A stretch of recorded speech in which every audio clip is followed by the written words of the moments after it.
এখন বানাইলাম ম্যাগি।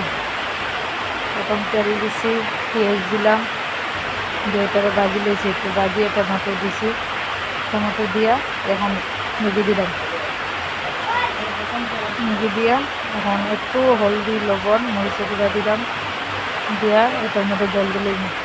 জল দিয়া ম্যাগিটা সিদ্ধ হয়ে গেছে, এখন ম্যাগির মশলা দিলাম, দিয়া হয়ে গেছে আমার ভাজা ম্যাগি। চারজনের এখন বানাইলাম ম্যাগি। প্রথম তেল দিছি, পেঁয়াজ দিলাম, দিয়ে এটাকে ভাজি লেছি, একটু ভাজিয়ে টমেটো দিছি, টমেটো দিয়া এখন ম্যাগি দিলাম। ম্যাগি দিয়া এখন একটু হলদি, লবণ, মরিচের গুঁড়া দিলাম, দিয়া এটার মধ্যে জল দিলাম। জল দিয়া ম্যাগিটা সিদ্ধ হয়ে গেছে, এখন ম্যাগির মশলা দিলাম, দিয়া হয়ে গেছে আমার ভাজা ম্যাগি। চারজনের